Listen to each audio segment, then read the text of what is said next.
Mike Myers from Security 101, and this week I have a tip that's not necessarily a security tip, but it is. It's backup. This is more of a common sense type thing. People don't realize how important backups are, and it's important for a number of reasons. First of all, you can have hardware failure. Hard drives die all the time. Machines die all the time. People's machines get stolen, or somebody steps on and breaks it. You can lose data, and it happens all the time. It's electronics go bad. But from a security's perspective, if you get infected, what can you get back if you have to lose your drive? It's an important thing to remember. Now, there's a number of ways you can do backups, and I'm not going to go through all the details of different operating systems. If you're on a Mac, you could use at least Time Machine.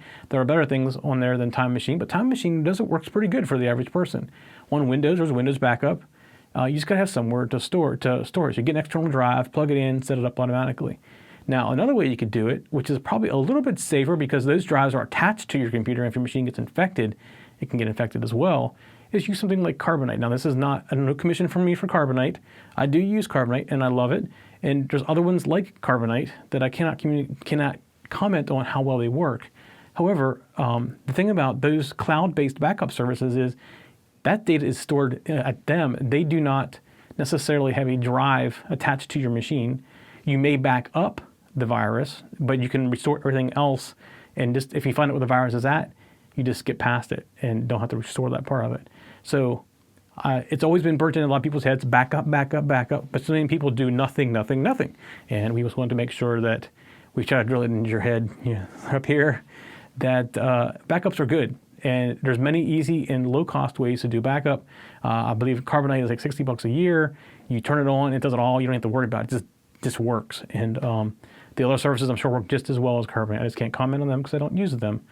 But it's important. Backups are just so important because if you get infected, and it's just a matter of time if you have never gotten infected that you will get infected with something, and you may lose data. And people are seeing that more and more these days, unfortunately, with the way the malware is becoming very quiet and hidden, and they basically take what they want and then run. So you can definitely get damage done to you easier these days than ever before. So just think about backup. If you have, like I said, there's free stuff right on your machine. I'm sure there is. And if you want to do it completely hands-off, go somewhere like Carbonite or any other, like Iron Mountain or whatever the other one backups are that do that kind of stuff. That's it for this week on Security 101. We're going to see you next week.